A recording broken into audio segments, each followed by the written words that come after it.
高考发挥超常怒抄校花，702分，成为全省第一。校花嘲笑我分考的高又怎么样？该穷还是穷，我不装了，我摊牌了。看见全市最高的那栋办公大楼了吗？那是我家的。就连你爸开的那辆迈巴赫也是我家的。高考分数刚出来，我失恋了。我看着手机聊天页面上许白那嘲讽的分手消息，气得我想要化身贞子，顺着网线去取他狗命。一个688，一个692，你们俩这稳上北大呀？班级群里热闹一片，99加消息闪烁不停闪烁着，所有人都在祝贺许白和陈真真，两人有情人终成眷属，羡慕他俩再能在北大双宿双飞。你们有谁知道钱多多考了多少分吧？谁关心他呀？就他那个常年全校垫底的成绩，能考上大专就要烧香拜佛了，说明现在已经准备进厂打工了。我看着聊天界面不断跳出来的冷嘲热讽，叹了口气，没办法，每当陈真真被人夸一句，那么总会有一群陈真真的舔狗团要上来咬我一口。看着手机上没有分数没有排名的查询页面，我默默关上手机。忽然我的手机一震，是我爸的电话。闺女查到成绩了吗？我简单嗯了声，声音有些沉重，似乎是听到我的情绪不好。我爸料定我没有考好，于是沉默了一阵之后开口安慰道，没事啊闺女，大不了咱们再奋斗1年，不考了吧，我已经选好学校了，就我这成绩没有什么上升的空间了。我爸叹了口气，似乎认命了，无奈地问我是哪所学校，他好提前帮我打点。我沉吟了片刻，慢悠悠地开口道，五道口职业技术学院。成绩出来的第2天，班长发消息让我回学校参加毕业典礼。刚一进班，所有人的视线就齐刷刷地看向我，随后一阵嬉笑。钱多多，你查成绩了吗？怎么样，分数够不够上大专？陈真真的第一狗腿站在他身后，讥笑着等着看我笑话。不止他一个人，所有的同学都向我投来的讽刺的目光，看着我的眼神就如同在看泥坑里的烂泥。人人都说还没出柜子，怎么就你钱多都格外不一样，家里又穷成绩又差，就是个进厂搬砖的命。至少我长得比你好看，不像某些人长得又丑嘴巴又臭，一辈子都只能当人家的舔狗。没想过我会反击，说话的人顿时憋得满脸通红，想要上前跟我对骂，却被陈真真抓住了胳膊。行了，不要再说了，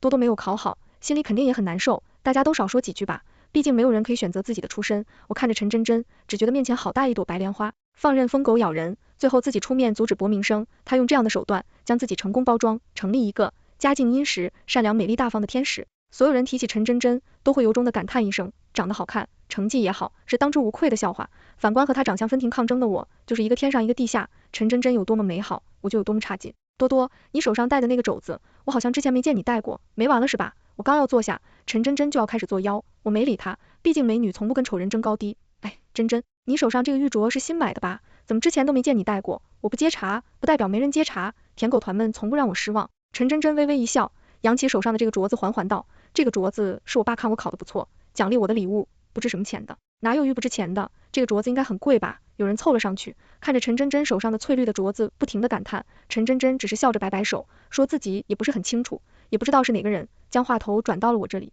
陈真真舔狗团向来撑得起我，钱多多，你手上那个镯子一看就知道是假的，一天到晚学我们真真，也不看看自己有没有资本，就是血人精，不要脸。我看了眼手上的镯子，由远远的瞧了一眼陈真真手上的镯子，笑死，那镯子俩我家保姆都不戴，况且有拿帝王绿翠翠和普通玉比的吧？我觉得我手上的北京 CBB 套房受到了侮辱，怎么他陈真真戴了玉，敌人就不能戴？那是不是他穿了衣服，所有人是不是都只能光着身子上街？我发了个白眼，成功惹怒了一种舔狗团，见说不过我，有人想要上手来抢我的玉。陈真真在一旁冷眼看着，没有丝毫要阻止的意思。几个人一起上前，我阻拦不及，被人一把将我手腕上的镯子扒了下来。领头的女生拿着我的玉镯，站在椅子上，嬉笑着把镯子举过头顶，笑着道，快看，钱多多的假镯子。钱多多，既然是个假的，我要不帮你摔了吧？那女生做事要将镯子丢下去，所有人都以为我要抢，可我却双手抱枪，出奇的淡定，你随意，反正这镯子也不贵，北京 CBD 套房而已。我话音刚落，人群之中便爆发出一阵笑声，所有人都认为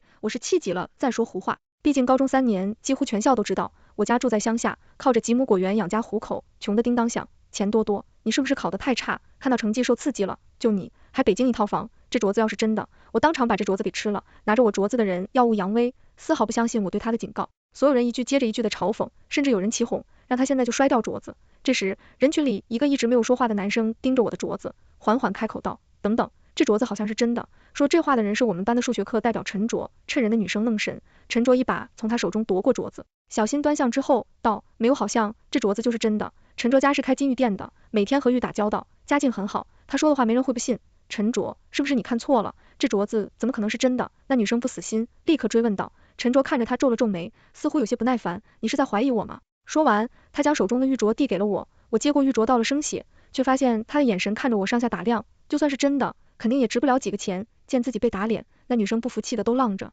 我拿着镯子走了过去，将镯子递到她面前，是干吃还是直接吞？要不我帮你沾点醋。那女生对我气得满脸通红，憋了半天憋出了个女字，行了，开个玩笑而已，多多你别太过分。陈真真又及时站得出来，展现着自己的善良。我勾了勾嘴角，当着所有人的面将镯子戴到手上，扬声道，也对，你吃不起。那女生被气得跳脚，却拿我无可奈何。回到座位上，陈卓坐到了在我旁边的位置。我其实挺诧异，陈卓居然会帮我解围。我对陈卓的印象不算很深，毕竟3年都没说过几句话。作为全校唯一能和许白并列称为双校草的人，陈卓无论是从长相还是家世，甚至连学习成绩都称得上是优秀，就是平日总冷这个脸，沉默寡言的。我对他唯一的印象是曾经在我被那群舔狗为难时，陈卓替我解过一次围。总之是个好人。钱多多，你家其实很有钱对吧？他忽然开口，一双眼睛直勾勾的盯着我，仿佛把我直接看穿，居然被人看穿了。我看着他的口气，不装了，摊牌了。我只想窗外那栋全是标志性的高楼，对他认真道，看见那栋大楼了吗？其实那是我家的。空气之中仿佛飘离一种名为沉默的气息，我甚至可以听见头顶飘过几只乌鸦叫得正欢。呵呵，我感觉自己被赤裸裸的嘲讽了。班主任招呼我们去拍毕业照，刚一下教学楼，便看见2辆车，写着某某市电视台的车，停在校门口，车上的人扛着长枪短炮，从车上下来。校长站在门口亲自迎接，看上去阵仗十足。真真，肯定是电视台来采访清北路区生的，你要上电视了。陈真真身边的狗腿笑着拍了拍陈真真的肩膀，哪有，咱们学校靠上清北的又不止我一个人。陈真真笑着摆了摆手，嘴巴上说着谦虚，可实际上已经开始整理自己的头发和衣服。对，还有许白，你们俩金童与女一起上电视，简直羡上旁人。那女生话音刚落，许白便从人群之中走了出来，来到陈真真身边，拉住了她的手。校长让我来接受采访，真真，咱们一起去吧。许白含情脉脉看着陈真真，俊男靓女站在一起十分抢眼。我站在人群当中，看着这对金童玉女发了的白眼。许白这渣男，昨天刚跟我分手，今天直接无缝衔接。当初说好一起考清华，可是谁知道转头就和陈真真选了北大，还嘲笑我癞喊骂想吃天鹅肉。当初只是跟我玩玩，转头将我拉黑，狗渣男，祝你俩这辈子锁死。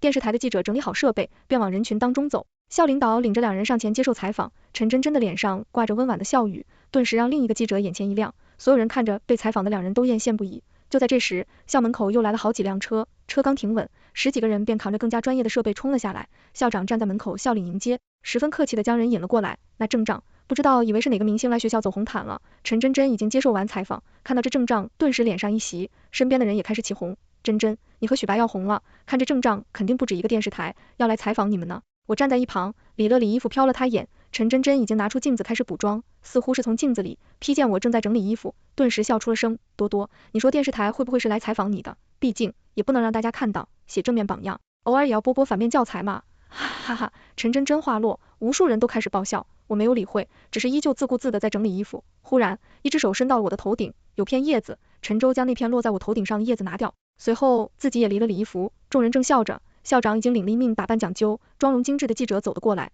陈真真和许白满脸微笑，在众人羡慕的目光下上前，准备接受采访。记者姐姐，你们远道来辛苦了。陈真真上前笑着打招呼，女记者也朝她笑了笑，随后礼貌开口道，不辛苦。陈真真与许白已经站在那处，朝她伸出手，等着摄影机对准自己。可谁知道，那女记者却看着2人愣了愣，随后互联反应过来，满脸喜庆的笑着道，你们应该就是钱多多同学和陈周同学吧？我们是某某电视台的记者，专门从外地赶过来采访你们的。你们学校还真是厉害，一个学校包揽了2个第一，这个真是双喜临门。空气之中出现了片刻的安静，众人都睁大了眼睛，惊得下巴快要掉下来。陈真真和许白站在原地，浑身僵硬，伸出去的手就那样尴尬的停留在空中。你们弄错了吧？听到陈卓的名字，许白皱了这眉头，最先反应了过来。谁不知道他和陈卓是出了名的不对头，就是刚刚那个电视台还采访过我们。我们不是来采访清北大学生的吗？陈真真满脸苍白，声音也高了几度。女记者皱起了眉头，看起来似乎有些不悦。这位同学，我说很清楚，我们是来采访全省并列第一的2位同学的，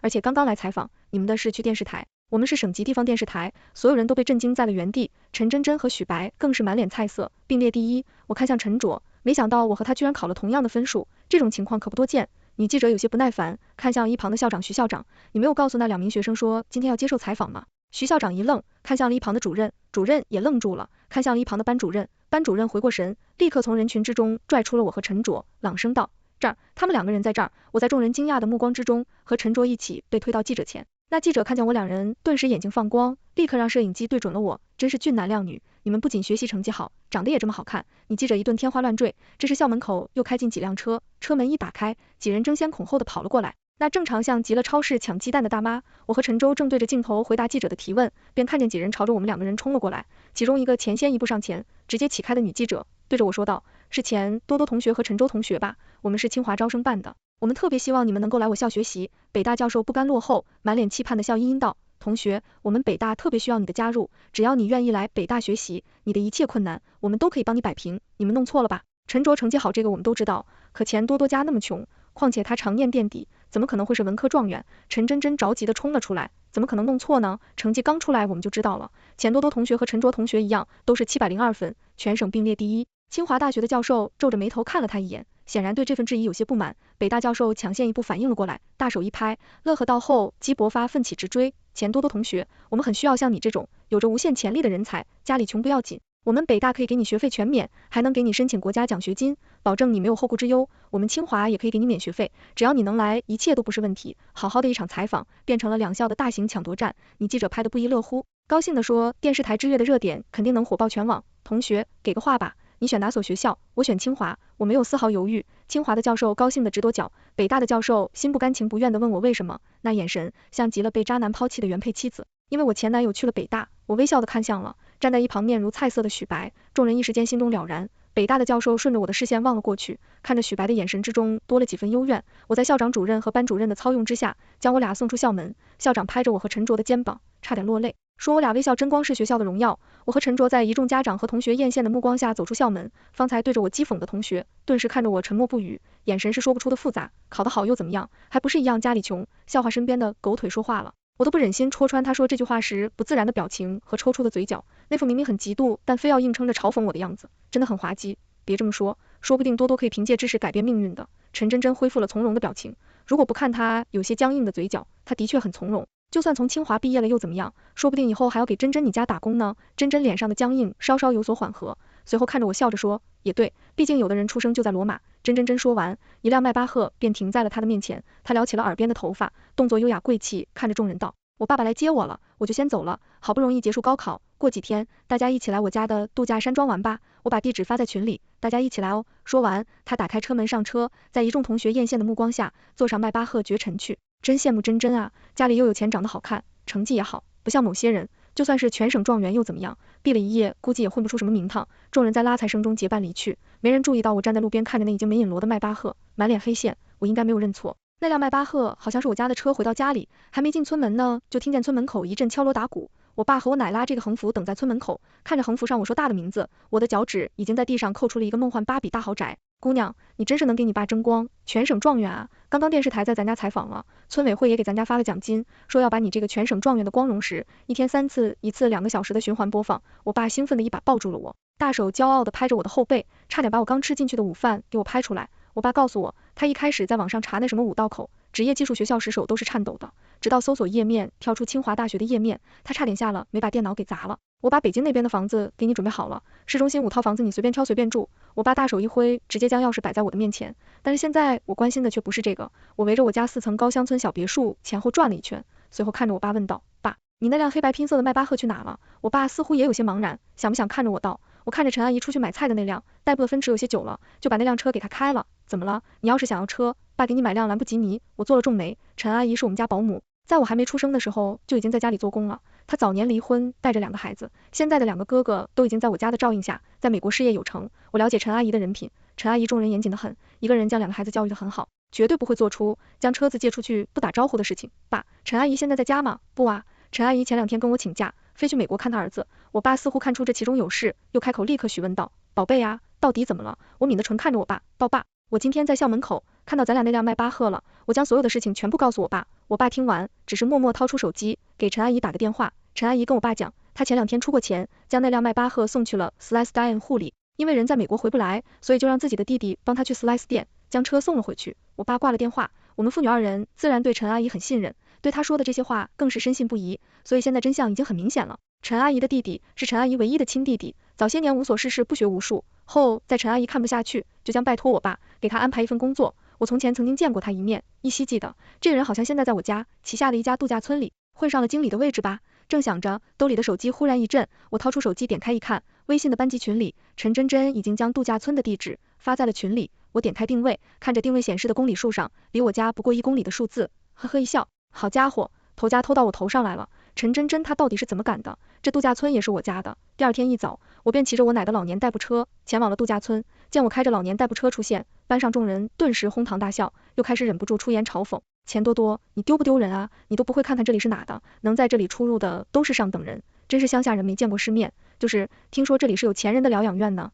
看看这规模，要不是真真，有些人怕是这辈子也没有资格来这吧。这群人的是得不说话就会死的绝症吗？就这儿还高档，就离谱，我都不忍心告诉他们，这已经是我家规模最差的度假村了。当初建出来就是为了让我们村里的那些老人没事来这解解闷的。小姐，我们见一个穿着西服的服务员走了过来，我直接顺手将代步车的钥匙放到了他手里，帮我停好车，谢谢。众人见我这样可笑的举动，顿时又嗤笑出声。陈晨晨的眼中看着我露出一抹潮意，随后从自己的手提包中拿出一张100元的大钞，放到了服务员小哥哥的手里。多多，在这样服务员帮忙停车是需要给小费的，不过你可能第一次来这不清楚规矩，我帮你给了吧。陈真真又来借着自己所谓的好心钱来拉踩，一个举动将她的优雅高贵衬托得高高在上，将我衬托成了一个什么也不懂的乡下来喊吗？真是丢脸。许白走了过来，揽住了陈真真的腰，嫌弃的瞥了我一眼，看着将自己衬托的高高在上的两人，我顿时觉得有些好笑。我怎么不知道我家度假村里还有这种规矩？陈真真当仗是什么？米其林3星餐厅吗？在这个我找优越感呢？我看他俩人不爽很久了，他俩有病吧？陈卓不知道什么时候来到我身边，双手环胸，满脸嫌弃的。我点了点头，表示赞同。后来看着陈卓眸光一闪，眯着眼睛神秘细细的对他道：骚年，想不想看一出打脸大戏？真真，我们真的可以在这里随便玩吗？看着度假村里豪华的装修，处处透露着奢侈2个字，一群学生眼中直放光。之前我爸同事请我们一家来这里玩过一次，最低消费都要7、8万呢。咱们这么多人，怎么说一天都要10多万吧？众人期许的目光奇怪的聚集在陈真真的身上，这极大满足了他的虚荣心。他挽着许白的胳膊，笑得灿烂，都是一些小钱，不算什么的，大家随便玩，今天所有的消费都由我来买单。众人一阵欢呼，纷纷称赞陈真真的大方。见我迟迟没有说话，陈真真忽然上前挽住了我的胳膊，轻易的拉着我，指着不远处的那片高尔夫球场说道：真真，我们一起去打高尔夫吧，不会打也不要紧，我教你，提前开眼界，对你上大学也有帮助的。看着他一反常态的样子，我属于无语了。我会不会打高尔夫跟我上大学有什么关系？清华的哪条校规上写了，不允许不会打高尔夫的人入学了？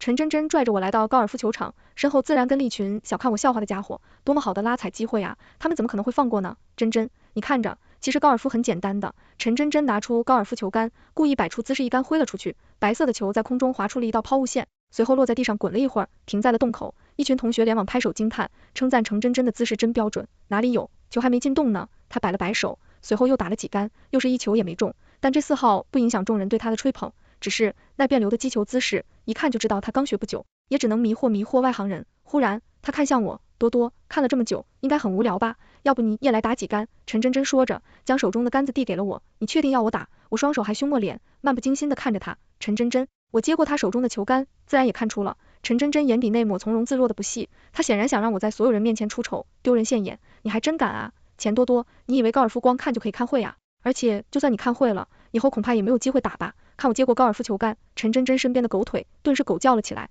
钱多多，你能不能不要什么事都要逞强？你和真真有可必性吧？许白皱眉看着我，将我这一行为认定为了同陈真真之间的攀比。我看也没有看他眼，嘴角扯出一抹自信的笑意，随后摆出标准的技术姿势，挥动球拍。陈真真，这可是你自找的。白色的球如同流星一般被打击到了空中，落地之后滚落几米，最终滚进了洞里。原本吵闹的人群顿时安静了下来，我转头看向身边笑容僵硬的陈真真，眼神之中满是挑衅，还蛮容易的。陈真真嘴角抽搐了几下，牵强道：多多，你运气真好，就是走了一次狗屎运而已。你的得意是什么？这些无脑的叫嚣听了我耳朵都快要起茧。我掏了掏耳朵，挑了挑眉，接着又是几杆，杠杆进洞，球场上一片安静。一次是运气，二次是警力，第三次第四次那可就是实力了。这么简单的东西，某些人还一次都打不进，真不知道是怎么有脸在这炫耀的。我将球杆的给陈真真，陈真真看着我的眼里，除了震惊剩余的，还有愤怒和嫉恨。有什么好炫耀的？真真别跟这种人生气，咱们一起去那边玩吧。就是我们一起去泡温泉，别理会这种垃圾。两个女生一走一路围了上来，陈真真搬起石头砸了自己的脚，现在被我打脸打得生疼，却又不能在人前撕毁自己树立许久的形象，只能任由两个女生将自己拽走，一步3回头的瞪着我。那眼神恨不得将我生吞活剥。我翻了个白眼，明明就是他先找的茬，不知道的还以为我做什么十恶不赦的事情。许白皱着眉走过来，一把夺过我手里的高尔夫球杆丢到了一边，看着我的眼神像是在看垃圾桶里的垃圾。钱多多，你可真是让我觉得恶心，处处和真真作对有意思吗？你以为成为全省状元考上清华能够改变些什么吗？你不就是想要引起我对你注意吗？我告诉你，门也没有，我从来都没有喜欢过你，跟你在一起只是玩玩而已，我对真真才是真爱。我忘了许白，只觉得正男的怕不是脑子有毛病，我当初怎么就瞎眼看上这样一个脑子打铁的王八蛋？你简直好大的脸，别往自己那38码的脸上贴金了，你那张脸就跟茅坑里的分一样，让我看我恶心，你也就能吸引下分坑边的苍蝇。我冷吭一声，上下打扰着许白又发了的白眼，你赶紧和陈真真锁死，就你俩一个茅坑里的分，一个分坑边的苍蝇，你俩天生一段。说完我无视许白那张气得通红的脸，转身离开，回到大厅。陈真真恢复了先前的那般从容，招呼着大家去饭厅吃饭。吃完饭，大家正商量着要不要去 KTV 里唱歌，却忽然听到一声清脆的响声，还有一人惊叫的声音。我回头一看，发现摆在饭厅柜子上的一个瓷瓶倒在地上四分五裂，站在碎瓷瓶旁边的男生显然有些慌张，看着陈真真搀身开口道：怎么办啊，真真，我刚刚不小心把这瓷瓶碰倒了，这个瓷瓶不会很贵吧？瓷瓶碎裂的声音引来了一个身着西服的男人，那男人有些微胖，那张脸同陈真真有3分相似。陈真真见的男人前来，脸上顿时一息，随后立刻跑了过去，兴奋地喊了一声爸爸。男人脸上露出笑容，摸了摸陈真真的脑袋，询问发生了什么事。听说只是摔破了一个瓷瓶过后，他笑着摆了摆手，说不值几个钱，没事的，都说了今天大家的消费我来买单，一个瓶子而已，不碍事的。那个男生连连道谢，众人也纷纷称赞陈真真父女两人真是阔气。只有我握着筷子，看着那满地的碎瓷片，心里正在滴血。那对古董瓶子是前段时间我爷爷从潘太行搬回来的珍品，一共是1段，现在一摔了，另一个也就不值钱了。到底是谁把这段古董瓶子放在这里的？不管是谁，今天这事都不会结束的这么简单。走到角落，掏出手机，拨通了一个电话。众人已经出了饭厅，决定去外面的网球场打打球消失。陈真真和陈父走在最前面，父女2人在同学羡慕的追捧之下昂得脑袋，像极了2只孔雀。穿过大厅，众人正打算往外走，却看见一个戴着眼镜瘦高的男人，领着一重穿着制服的服务生走了进来。领头的那男人看着乌泱泱的一众人，忽然皱紧了眉头，随后看向了最前面的陈父。陈父看见男人，脸上的笑容顿时僵硬，方才还扬起的脑袋瞬间低了下来，眼神也有些飘忽。您怎么来了？陈父微微弄上前几步，对着领头的人小声说道。领头的男人看着他冷哼了一声，随后皱眉道：大小姐要来视察度假村，我作为总经理，当然要亲自接待。陈真真还未弄明白这是什么情况，还以为这是自家父亲安排的一环，顿时脸上露出了一抹得意的笑。真真，这个大小姐就是你爸？许白上前看着陈真真满眼放光，在众人眼线的目光之中，陈真真的脑袋抬得更高。可下一秒，领头那位男人忽然笑出声：胡说什么？我们度假村隶属钱氏企业，我们大小姐怎么可能姓陈？总经理一番不屑的话语，像是一巴掌，狠狠地打在了陈真真的脸上。陈真真的笑容瞬间沉了下来，看着面前的男人不悦道：你们怎么回事？你们难道不是我爸安排的人吗？你在说什么胡话？我是这个度假村的总经理，怎可能是你爸安排的人？总经理眼神一瞥，就是这一瞥正好看见了站在人群之中的我，他脸上不屑的表情顿时消散得一干二净，取而代之的是眼前一亮的惊喜。大小姐，您说您要来，怎么不提前打个招呼？我好带人在门口亲自迎接你呀。总经理大步朝我走来，停在我的面前，满脸阴气。一瞬间，我立刻成为了人群之中的焦点，怀疑、震惊、诧异，各式各样的眼光全部聚集在了我的身上。怎么可能？我知道你看我不爽，但是你也不用雇人来打我的脸吧？陈真真依旧没有弄清楚现代的状况，依旧认为我是故意挑在今天下她的面子。我哼笑一声，走到她面前对她道：我不像你，你是真虚荣，而我是爱装穷。我的确是住在乡下，可是这并不妨碍我家有钱。我们家祖辈是从乡下最贫穷的小乡村走出去的，发达之后他们并没有忘记这片曾经生他们养他们的土地，捐钱回乡修路建房，带着乡亲们一起发家致富。我爸从小就告诉我，做人要低调，不能忘本。我们家的祖训也告诫我们要诚信做事，低调做人，所以我从来没有告诉任何人我爸是谁，也从来不同任何人说我是钱氏企业的大小姐。反正人问起来，我都只说我来自乡下，可我从来没和任何人说过我家很穷，一切都是这群人自己想出来的事情罢了。陈叔，上次同你见面好像还是3年前吧？我看向一旁的陈父，他看着我咽了咽口水，蓝连缠道：大小姐，你怎么来了？我瞥了一眼面色惨白的陈真真，真可怜，被人当众打脸。不过这一切可都是他自找的，我不来怎么知道我钱家度假村改姓陈了？陈叔，我爸的车子开得还顺手吧？我嘴角带笑，可眼神却是冷面一片。陈父浑身一抖，差点没给我跪下来。我朝他伸出手，让他把车钥匙交出来。他擅长微微双手将车钥匙交给我。我看着他一字一顿道：不经过他人同意就擅自开走车子，你这种行为叫做偷。还有是谁让你擅自把度假村清场当成私有东西的？我爸当初看在你是陈阿姨弟弟的份上，给了你一份工作，可你呢？你别以为我不知道，这些年你仗着你这个经理的身份捞了多少油水。我爸睁一只眼闭一只眼不说什么，那是看在陈阿姨的面上不和你计较。陈父满脸惨白，同陈真真一样一动不动。我让总经理清算今天所有人的消费，一共是135300，我将账单放到了两人面前。陈父称长微微的接过账单，他原本想着今天总经理不在，借着自己经理的身份帮自家女儿撑撑场子，之后再找个由头随便报一笔账，将今天的消费全部补上。可谁知道你被开除了，现在请你结清这些账单，然后收拾东西离开。我还凶毫不留情的说道，你凭什么开除我爸爸？陈真真紧咬着下唇，愤恨的盯着我，似乎我是坏人，而她受了委屈，凭我是前世的大小姐，未来前世的接班人。我朝着她逼近了一步，调到没到？我差点忘了，刚才有人打碎的那个股东瓶子，你说你赔来着，那个瓶子是一段，一起一共180万，现在一个摔碎了，另一个也就不值钱了，所以现在你要付的不止这135300，而是19850003。陈真真吓了一屁股，摔倒在地上，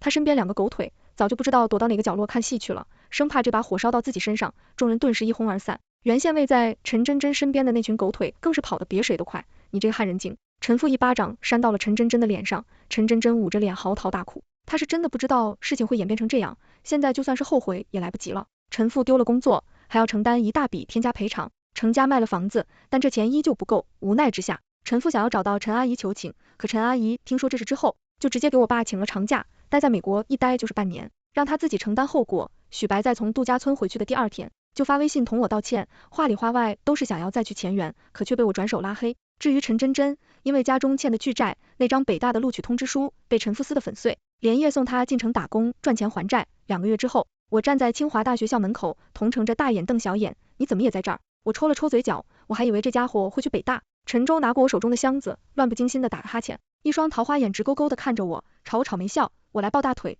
全问完解。